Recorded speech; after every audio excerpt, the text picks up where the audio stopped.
Bon dia, avui us venim a parlar sobre la lluna plena que hi haurà en el signe d'Escorpí aquest 1 de maig. I atenció, perquè és una lluna que, com sempre, l'energia d'Escorpí és molt intensa, pot ser molt transformadora, bé, molt potent, i avui us venim a donar unes claus i unes preguntes que us podeu fer per poder treballar aquesta lluna plena de la millor manera possible. Exacte. Si no ens coneixes, encara ens presentem. Som en Sergi i la Cris d'Astrocat i acompanyem a persones com tu a transformar la seva vida a partir de l'astrologia, a partir de conèixer la seva carta natal i a partir de conèixer com aquests trànsits ens van activant contínuament.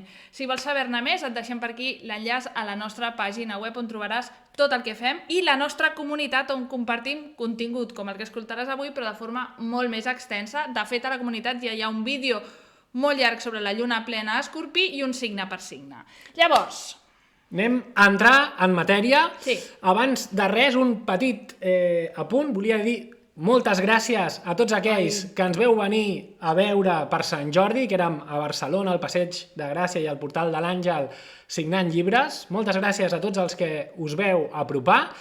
I ara sí, comencem amb l'anàlisi d'aquesta lluna plena, no? Que hem dit que és l'1 de maig, no? Quan té lloc, o sigui, comencem el mes fortíssim, val? Exacte. Però hem de recordar com funciona una mica l'energia de les llunes plenes, que, com sempre diem, no es tracta d'un dia a una hora exacta, sinó que té un marge, no? L'energia té marge d'actuació dies abans, dies després. Normalment estem parlant d'una forquilla d'uns 3 dies en què l'energia es pot sentir molt intensa, no? Hi haurà gent que potser ho notarà abans perquè són molt més sensibles, altra gent potser una mica després, però el que és segur és que quan hi ha llunes plenes, el que són les emocions i la ment, d'alguna manera van com per separat, val?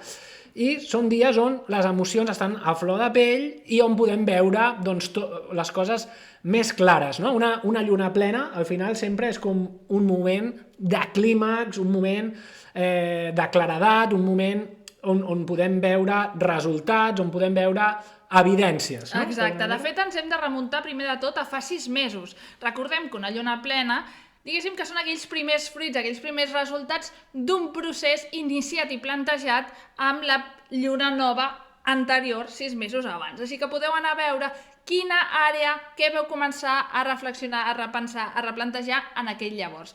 Ara podeu començar a veure els fruits. De fet, és una manera d'entrar al maig molt potent i, de fet, aquests primers 15 dies de maig, l'energia plutoniana, en general, estarà molt protagonista, no? Us explico per què. En aquest cas, és una lluna, que és la lluna plena, sempre és aquesta conjunció que deia el Sergi, del Sol a Taure...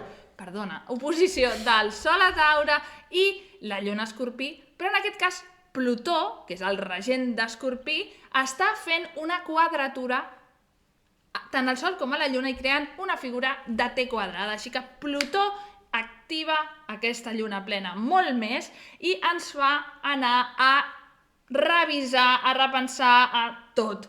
I durant aquesta primera quinzena de maig també tindrem Mercuri entrant a Taure, Mercuri Casimi, que hi haurà un moment d'il·luminació, i Mercuri mateix farà quadratura amb Plutó. Així que anem a veure què ens demana sempre l'energia plutoniana escorpiana, perquè té molt a veure amb el que es revelarà aquests dies i, spoiler, és incòmode. Super incòmode. Super. Hem de pensar una cosa, la lluna, que es troba en el signe d'Escorpí, doncs la lluna està en caiguda, val? En Escorpí no es sent gens còmode, no és el seu terreny preferit, val? Llavors, igual que l'energia de Taure, la lluna sí que estaria exaltada, no? Perquè és una energia de confort, de calma, de sentir-se segur a la zona, no? D'aquesta zona segura, no? Diguéssim. Sí. Escorpí és tot el contrari, és una energia que estem parlant aquí de molta intensitat, d'extrems, d'anar al fons, no? I això a vegades és com que la lluna li pot espantar una mica, no? És com una energia molt visceral, molt visceral i que surt com de les entranyes, val? Sí. Llavors això és important remarcar-ho perquè, a més, aquest Plutó que comentava la Cris, no? Que està fent de punta de llança, és una T quadrada, i tota l'energia sortirà per aquest Plutó Aquari, que també és protagonista aquest mes perquè es posarà a retrògrad. Això volia dir, exacte. Plutó es posa retrògrad fins octubre. Llavors, si ja en Plutó sempre estem introspectius, doncs ara començarem a revisar. I què revisarem? Què revisem des de Plutó a Aquari? Aquari, recordem que és una energia que ens parla de futur, d'idees, de somnis, de visió, val? Llavors, en Plutó aquí, amb aquesta lluna plena, del que es tractarà és de veure què has de transformar perquè pugui aconseguir-se aquest futur. Normalment, quan pensem en un futur, hi ha coses que ens lliguen, no?, que no ens permetrien avançar aquest futur. Llavors es tracta de desfer-nos. Llavors, amb el que es faci evident d'emoció, d'aferraments, de control, en aquesta lluna plena, aquest Plutó Aquari és de dir, això t'has de desfer d'això perquè un futur amb això no és possible.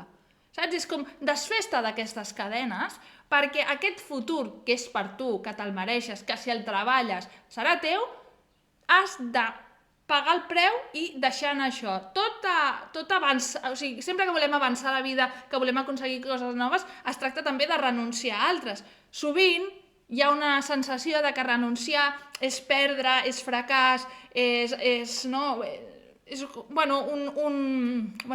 un dol. I sovint el que sí, és això, però alhora és necessari per avançar, per mirar el futur, per actualitzar-nos. De fet, l'energia que ens treu Plutó molts cops vol fer neteja. Ens treu motxilles, ens treu capes, ens treu tot allò que ens sobra, no?, de cara a mirar-ho cap a un futur molt més prometedor, molt més actualitzat, molt més positiu per nosaltres. Exacte, o sigui, es tracta com de fer espai, no?, realment. Exacte, sempre. Realment entendre l'eix, no?, l'eix Taure-Escorpí, tots els signes implicats en aquesta llunació són signes fixos, val? I aquí el joc que hem de veure en concret és el que es produeix entre Taure i Escorpí, les dinàmiques de control que es poden sortir a la llum, no? Llavors aquest eix té molt a veure en com entenem l'energia, no? I aquest concepte que sovint es fa servir des de la ciència de que l'energia ni es crea ni es destrueix, es transforma, i això és el que ens vol ensenyar aquesta lluna plena Escorpí, no? Que després de la merda, diguéssim, pot arribar a es pot fer servir com a abono, no? Pot arribar a créixer després allà vida, pot arribar... Llavors seria una mica això, no? Aquest concepte de fer lloc perquè entrin coses noves és com fer circular l'energia, no? Igual que s'han de fer circular els diners, s'ha de fer circular tot al final. És com a l'amor, fins i tot, s'ha de fer circular, no? Si tu no dones amor, després no en pots rebre. Exacte. Vull dir, llavors és entendre com funciona. No podem estar atesorant i controlant tot i agafant aquesta actitud com més de nens petits, de meu, no? I entendre, no?, que forma procés de la vida, no? Sí. La pròpia vida té implícita la mort i té implícita els cicles, no? No sempre estem igual. Les estacions de l'any són precisament això. Ara estem en l'estació d'inici de tot, però acabem amb la mort de tot, és a dir que i tornem a començar, o sigui que és perfectament necessari. Llavors, et sembla bé si comencem a parlar de quines són les claus principals per guiar-vos i orientar-vos sobre quines emocions poden destapar-se aquest dia? Perquè, us recordem, és a dir, ni serà exactament aquest demà, perquè avui és dia 30 d'abril, o sigui que això es perfecciona demà, però aquesta energia ja s'està sentint avui, es va sentir ahir i es sentirà durant tot aquest pont, diguéssim, no?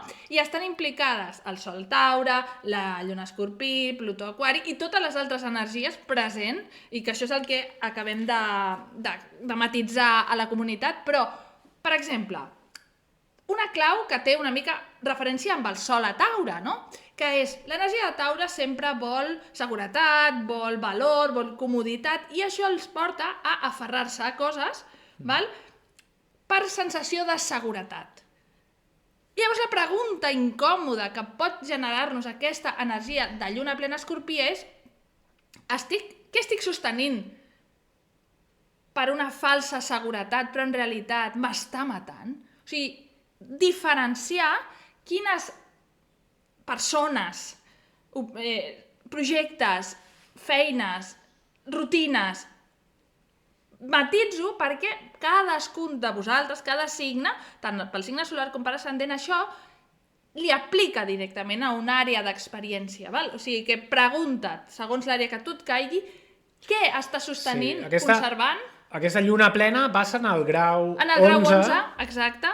Llavors hem de mirar on cau a la nostra carta natal el grau 11 d'Escorpí per veure, i de Taure, o sigui, per veure quines tres energies estan jugant més fort aquests dies i decidir i veure, i fer-te aquesta pregunta incòmoda. Què estic sostenint per comoditat, per falsa seguretat, per aferrar-me, per por a perdre el control? I en realitat no m'està fent bé ja.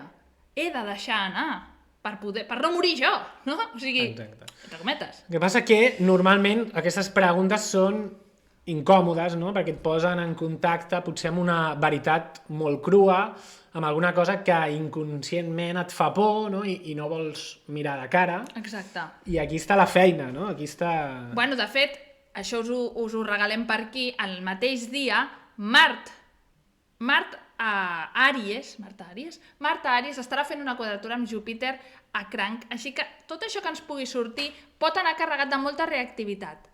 Atureu-vos, val? És a dir, no tot el que ens sortirà pot ser veritat, simplement és informació que hem de posar, apuntar, per exemple, a la brúixola, si teniu la brúixola, anotar en l'apartat de les llunes plenes què us està sortint i donar-li un cert marge de revisió. No es tracta de prendre decisions precipitades, perquè Mart a Àries té moltes ganes de prendre decisions precipitades i amb Júpiter a Cranc encara és més emocional i més personal, no? Doneu-vos un marge, però sí que no deixeu de fer cas a aquella emoció que ha sortit. Filtreu-la, passeu-li allò per les 24 hores o 12, abans de prendre una decisió. Això és important, no? Perquè quan surten tantes emocions que són tan subjectives, no vol dir que no siguin veritat, però hem de veure, hem de passar-les per un cel filtre de fredor, d'objectivitat i de distància mínima abans de prendre decisions radicals.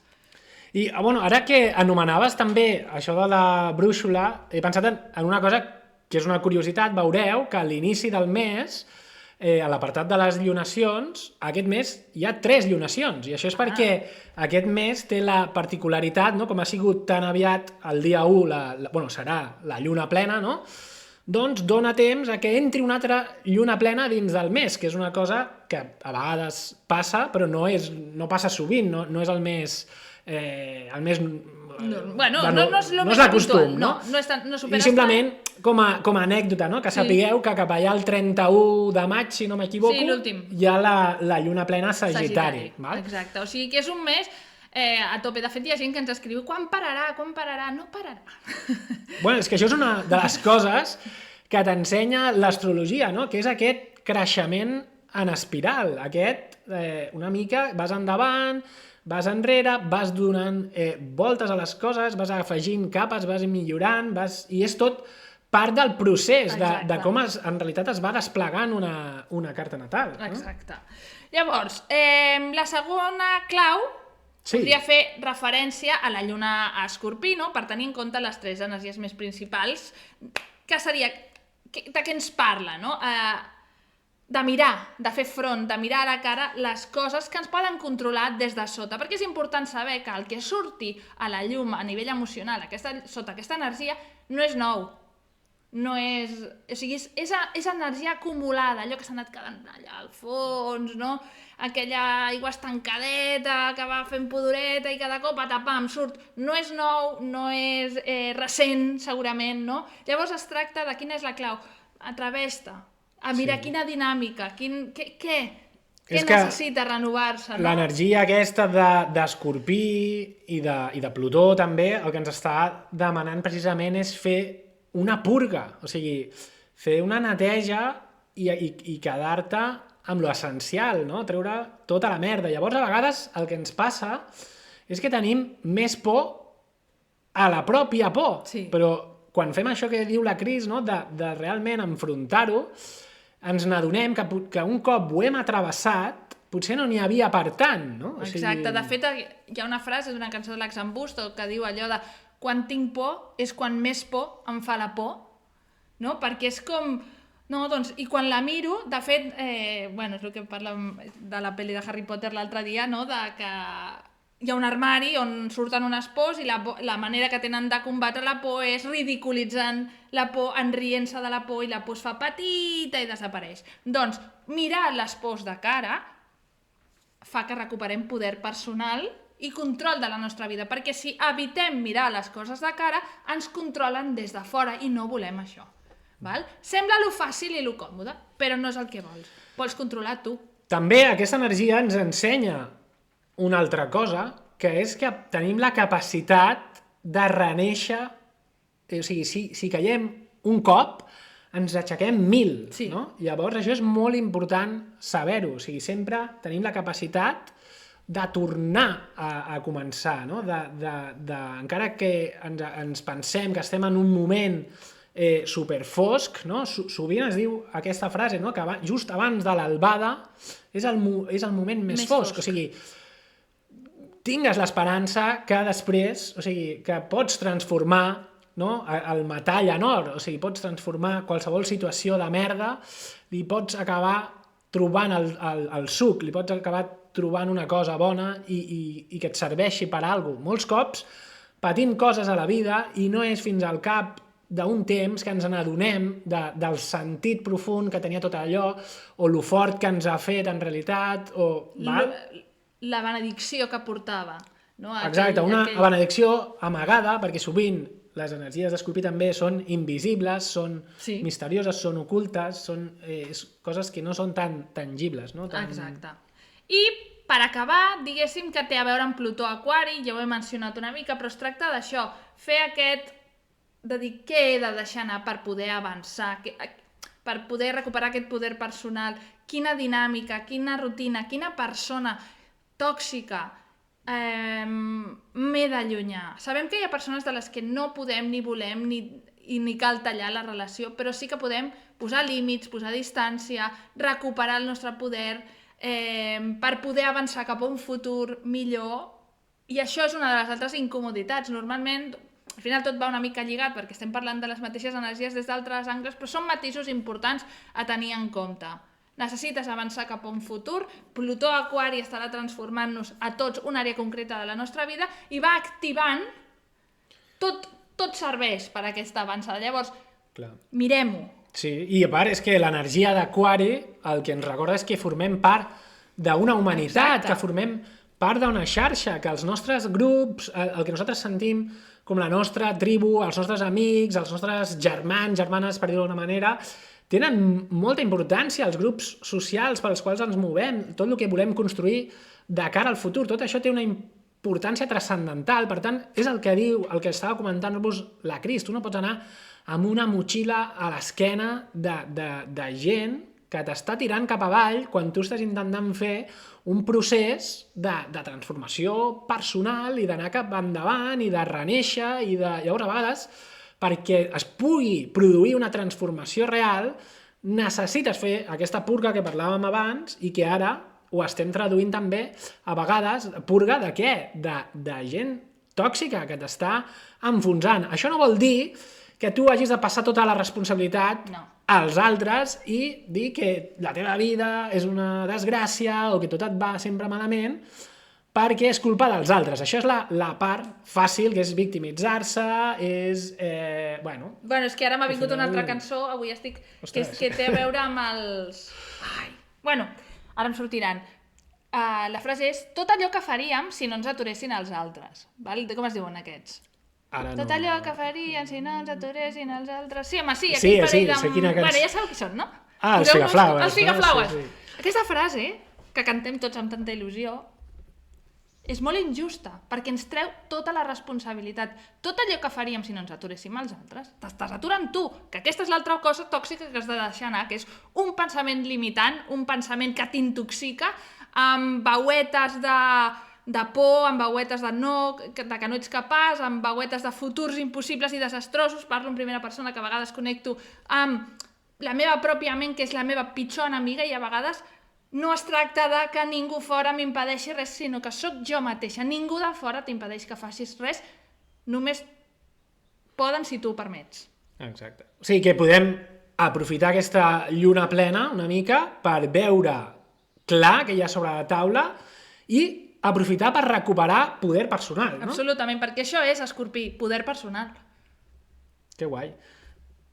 Amigues, amics, esperem que us hàgim empoderat una mica, us hàgim ajudat a agafar aquesta energia de lluna plena, Escorpí, amb valentia i coratge, que és el que és, i que passeu molt bons... Molt bon pont i el que sigui. Exacte. Ens veiem per aquí.